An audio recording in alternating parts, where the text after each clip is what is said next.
Le journal de la Pléiade. Le journal de la Pléiade. Rencontre. La séparation affective peut être destructive comme elle peut être bénéfique. Et puis tout comme avec les produits d'ailleurs, de ce qu'on a pu vivre dans le passé, moi-même. Donc oui, la séparation, diverses de séparations peuvent contribuer à de mauvaises ou de bonnes choses. Moi, Guinée-Bissau, quand j'étais là, je suis avec mon mari. On était ensemble pendant 28 ans. Après, il est décédé. Quand il est décédé en 2004, j'ai fait 2 ans. Après, j'ai tombé malade. Après, je restais là-bas. Je ne sais pas comment je vais faire. Jusqu'à le jour que ma petite sœur, il m'a appelé. Elle m'a dit qu'il faut que je fais demande de venir ici, faire le traitement. C'est mon nouveau pays ici, la France. Parce que les Français, ils sont gentils. Même si on était malade là-bas, on est venu, on sera bien, ils nous traitent bien. Et tu vois, c'est pour ça que je voulais rester ici.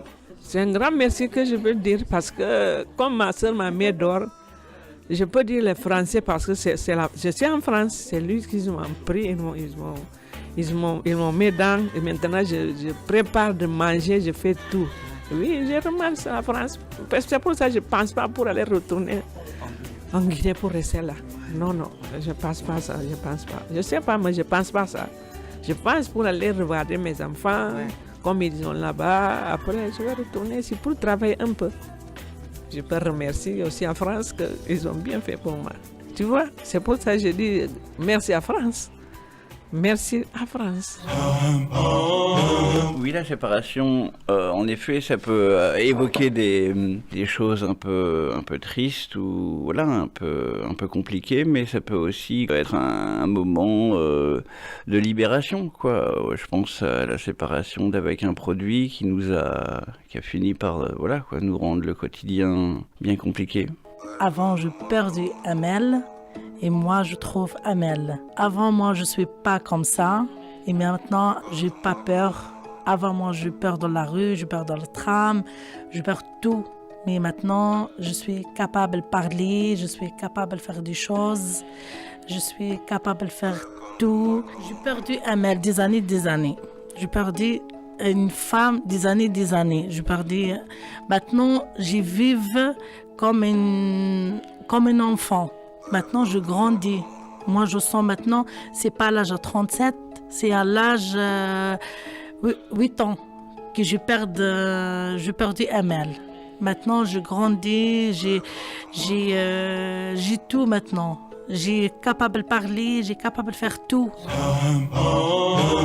Après, des fois, peut-être qu'on met un certain temps avant de s'en rendre compte, qu'il faut du recul et il faut du temps aussi pour peut-être apaiser ou calmer certaines fractures, on va dire. Je suis autonome depuis l'âge de 9 ans, donc depuis que ma daronne m'a abandonné. Puis après, à 18 ans, je me suis barré parce que j'en avais marre de la voir. Et depuis ce jour-là, je me suis dit, je vais vivre moi-même. Avec tout ce que j'ai appris avant, je vais l'amplifier et tout. Et du coup, je me suis fait mes propres racines, comme on dit. Surtout le savoir-vivre. Puis moi, je suis un bon vivant, donc ça va. Pose-toi, tiens là. Et tes chiens, de toute façon, tu ne dois pas évidemment t'en séparer. Ah non, ça c'est mort. Ah non, ça c'est hors de question. Si une fille te disait c'est moi ou tes chiens? Ah bah c'est mes chiens. Après, accepte ou pas, j'ai déjà eu des conquêtes comme ça où ils ont accepté. J'en ai vécu une à l'époque, mais après j'en ai eu 2. Mais ils ont accepté. La dernière femme que je suis sorti avec en Ariège, elle avait déjà 2 chiens, ça faisait 4 avec les miens, ça se passait bien. Ces personnes peuvent mieux se retrouver après la séparation et mieux se comprendre, même s'il n'y a pas de retour en arrière. Je viens du Gabon. Mon parcours, c'est un parcours très difficile. Je suis arrivée ici en 2016 avec une difficulté, un rejet, un jugement. Ma vie a été franchement bafouée. Je ne me suis pas baissé les bras. Par ma fille, en voyant ma fille, je dis je ne me baisse pas les bras. Lui, les barrières, c'était de s'ouvrir, de parler. C'était ma barrière. parce que c'était pas facile de se confier, parce que c'est ce que j'ai eu au pays. L'effet d'être honnête, c'était, comme on dit, on a débordé le vase. Parce que quand une femme est enceinte, elle crache, elle crache, elle crache. Et quand le vase est plein, on fait quoi? On la renverse. Et c'est ce que j'ai eu. Donc du coup, quand je suis arrivée ici, ça a été pas facile de m'ouvrir. Je suis restée longtemps en moi. J'étais sous les pleurs tous les jours. Et un bon matin, je me suis dit, il faut que je me lève. Pour ma fille, je le ferai. Ça peut aussi impacter les gens autour de nous. Il n'y a pas que la personne qui se sépare d'un produit, qui se sépare d'une personne. Avec le produit, par exemple, impacter votre famille, impacter la personne avec qui vous êtes en couple, impacter les gens que vous côtoyez dans la vie de tous les jours. Alors quand vous consommez, bien évidemment, c'est des gens dans le milieu où ça magouille, donc. Mais à côté, vous avez quand même des gens qui n'ont rien à voir dans le milieu ou quoi. Et ouais, non, des fois, ça peut être compliqué de se retrouver dans tout ça. Ouais. Je ne savais pas qu'il y avait cette misère-là. Je travaillais dans une structure hospitalière, mais je ne me rendais pas compte qu'il y avait une misère autant. Une grande misère sociale. Et ça m'a fait beaucoup changer de mes idées. J'étais un petit peu raciste. Au début, parce que je ne connaissais pas les gens, et ça m'a appris beaucoup de choses. J'ai beaucoup changé. Pourtant, je vivais dans une cité et j'étais enfermé dans ma bulle. Je ne voyais pas ce qui se passait à côté. Je vivais pour moi, mais je ne vivais pas pour les autres. Je ne regardais pas les autres. J'ai appris à vivre avec les autres. Et ça, pour moi, c'est un grand truc.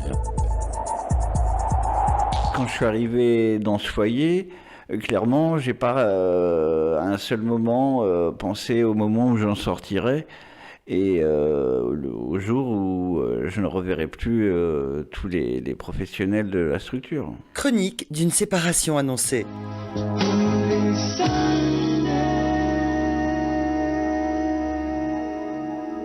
C'est drôle, hier soir je repensais à ce thème de la séparation. En même temps, j'écrivais une lettre à une éducatrice qui s'est occupée de moi pendant 1 an et demi et à mon infirmière aussi au foyer. Dans cette lettre, je les remerciais pour toute l'aide qu'elles m'avaient apportée. C'était des piliers pour moi. Elles ont été là quand mon frère s'est fait incarcérer, quand ma mère est tombée malade. Avant, j'avais la solution, celle qui m'éteignait petit à petit. Dans mon isolement, très centré sur moi-même, elles m'ont redonné une place dans la société. Elles ont été présentes. Sans me border le soir, sans me réveiller le matin, elles étaient là, quand même. Elles m'ont accompagné dans un cheminement. Quand ça bloquait, elles étaient là pour se poser et voir où ça coinçait à travers des paroles, des dessins. Elles ne m'inquiétaient pas, elles ne m'accablaient pas. J'avais des bagages assez lourds comme ça. La séparation a été violente. L'absence de ces 2 personnes, la violence de l'annonce, un encart dans le journal. Alors qu'enfin j'atteignais mon but, mon objectif sur lequel on avait tellement bossé, elles n'étaient plus là. Violence, injustice, séparation. Je ne sais pas si elles savaient à quel point elles étaient importantes pour moi, à quel point elles m'ont aidé, porté, peut-être supporté. Je ne sais pas si elles me répondront, mais aujourd'hui, séparation rime avec grandir et vieillir un peu aussi.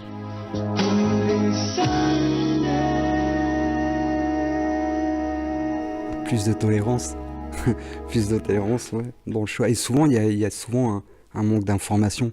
Donc des fois les familles, par manque d'information, ça touche le petit dernier, ou ça touche qu'un membre de la famille. Personne n'a jamais connu ce milieu, donc un peu paumé, vilain petit canard, donc boum, non, donc repousser un peu. Et puis que non, il faudrait plutôt chercher à comprendre le pourquoi du comment, parce que ça vient bien de quelque part. C'est vrai que souvent on dit, en étant jeune, mon premier pet, ma première clope, voilà, pour faire comme les potes, pour le fun. C'est vrai, au début oui, mais après à long terme non, c'est plus pour faire mieux.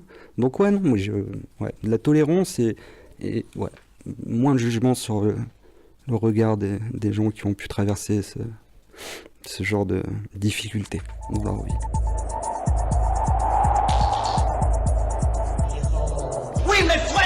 Il faut continuer la lutte. Alors s'il vous plaît, car comme disait le philosophe Timothée Gustave, le Montaigne de chez nous, cultivons la différence et non l'indifférence.